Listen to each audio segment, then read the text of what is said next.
नमस्कार, हिमाचल बुलेटिन में आपका स्वागत है। पेश है आज के समाचार। हिमाचल प्रदेश सरकार और हरियाणा सरकार के मध्य आज पंचकूला में हरियाणा के यमुनानगर जिले के आदिबद्री क्षेत्र के समीप हिमाचल प्रदेश में 77 एकड़ में आदिबद्री बांध निर्माण के लिए एक समझौता ज्ञापन हस्ताक्षरित किया गया। इस परियोजना के माध्यम से 215 करोड़ 35 लाख रुपए की अनुमानित लागत से सरस्वती नदी का पुनरुद्धार होगा। हिमाचल प्रदेश के मुख्यमंत्री श्री जयराम ठाकुर और हरियाणा के मुख्यमंत्री श्री मनोहर लाल खट्टर की उपस्थिति में दोनों राज्यों के मुख्य सचिवों ने राज्य सरकारों की ओर से समझौता ज्ञापन पर हस्ताक्षर किए। इस ऐतिहासिक अवसर पर मुख्यमंत्री श्री जयराम ठाकुर ने कहा कि इस समझौता ज्ञापन से प्रधानमंत्री श्री नरेंद्र मोदी की परिकल्पना साकार होगी। उन्होंने 3 अप्रैल 2014 को कुरुक्षेत्र में जनसभा को संबोधित करते हुए सरस्वती नदी का पुनरुद्धार करने के प्रति अपनी प्रतिबद्धता जताई थी। श्री जयराम ठाकुर ने कहा कि यह परियोजना हिमाचल प्रदेश के लिए अत्यंत लाभदायक सिद्ध होगी, क्योंकि इससे प्रदेश को प्रतिवर्ष 3.92 हेक्टेयर मीटर पेयजल की आपूर्ति होगी और प्रभावित बस्तियों में सिंचाई के लिए 57.96 हेक्टेयर मीटर पानी निर्धारित किया जाएगा। उन्होंने कहा कि बांध का उपयोग न केवल सरस्वती नदी के पुनरुद्धार के लिए किया जाएगा, बल्कि इससे क्षेत्र में जल संरक्षण को भी सहायता मिलेगी। उन्होंने कहा कि इस परियोजना के लिए पूरी धनराशि की व्यवस्था हरियाणा सरकार द्वारा की जाएगी। मुख्यमंत्री ने कहा कि दोनों राज्य सरकारें परियोजना के प्राथमिक उद्देश्य से समझौता किए बिना स्वयं के संसाधनों का उपयोग करके स्थानीय लोगों के कल्याण और विकास के लिए आवश्यक बुनियादी सुविधाएं विकसित करने के साथ पर्यटन परियोजनाएं बनाने के लिए भी स्वतंत्र होंगी।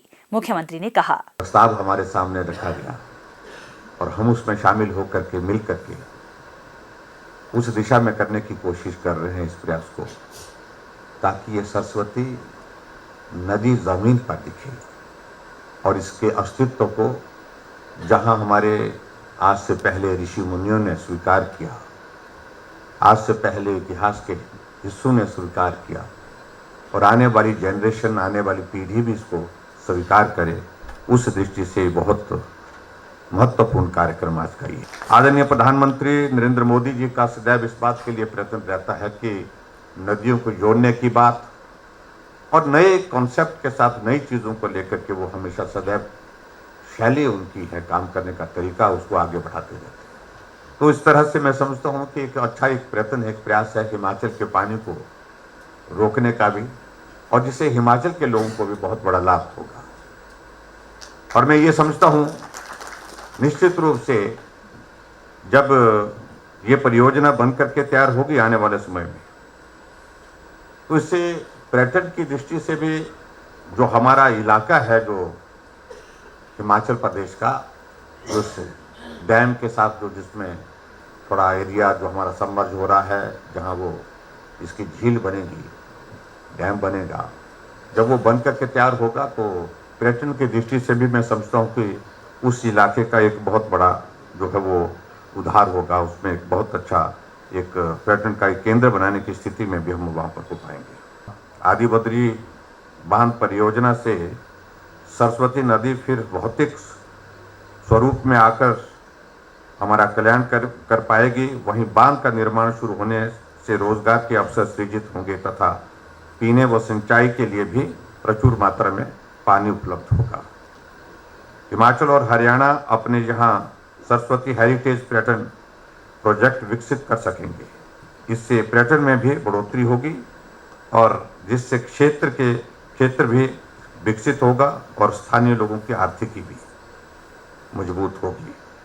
मुख्यमंत्री श्री जयराम ठाकुर ने आज शिमला में राज्य कर एवं आबकारी विभाग के टैक्स हाट कार्यक्रम का शुभारंभ किया।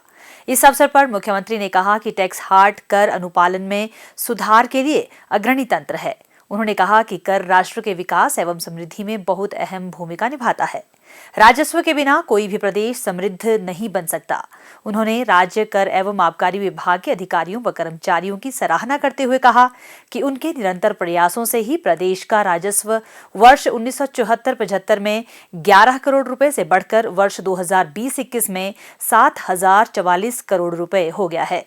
मुख्यमंत्री ने कहा कि हिमाचल प्रदेश के कर प्रशासन की यात्रा सामान्य बिक्री कर अधिनियम 1968 से आरंभ हुई, जो मूल्य वर्धित कर अधिनियम 2005 को पार करते हुए वर्तमान वस्तु एवं सेवा कर तक पहुंची।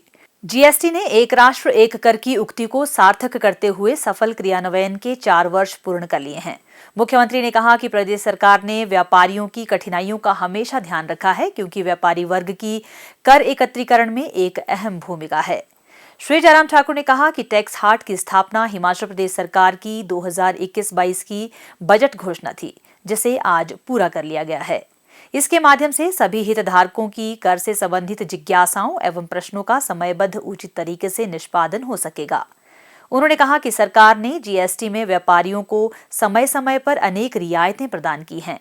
छोटे हितधारकों के लिए पंजीकरण की सीमा वस्तुओं के मामले में 40 लाख रुपए व सेवाओं के मामले में 20 लाख रुपए रखी है, जो मूल्यवर्धित काल में 8 लाख रुपए थी।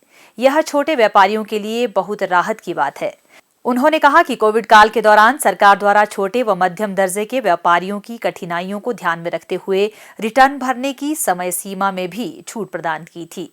उन्होंने आशा व्यक्त की कि भविष्य में भी विभाग राजस्व संग्रहण व व्यापारी वर्ग की सुविधा की दिशा में निरंतर प्रयास जारी रखेगा।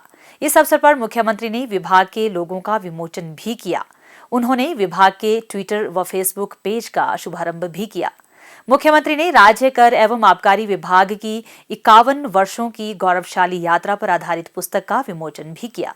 इस अवसर पर विभाग की वेबसाइट के बारे में एक कर्टन रेजर भी प्रदर्शित किया गया। स्वास्थ्य एवं परिवार कल्याण विभाग द्वारा दोपहर 2 बजे जारी बुलेटिन के अनुसार प्रदेश में कोरोना संक्रमण की जांच के लिए आज 1228 लोगों के सैंपल लिए गए, जिनमें से 216 लोगों की रिपोर्ट नेगेटिव पाई गई है, जबकि 960 लोगों की रिपोर्ट आना बाकी है। अभी तक 42,19,932 लोगों की जांच की जा चुकी है, जिनमें से 39,63,939 सैंपल की जांच नेगेटिव पाई गई है। प्रदेश में कुल 2,54,964 लोगों में कोरोना वायरस के संक्रमण की पुष्टि हुई है, जिनमें से 2,36,255 लोग इस बीमारी से ठीक हो चुके हैं और 14,763 व्यक्ति उपचाराधीन है। हिमाचल बुलेटिन देखने के लिए सब्सक्राइब करें YouTube channel IPR Himachal, follow करें ट्विटर @DPRHP, लाइक करें Facebook page information and public relations department Himachal Pradesh, visit करें वेबसाइट www.himachalpr.gov.in। इस अंक में इतना ही। कल फिर होगी मुलाकात। दीजिए इजाजत। नमस्कार।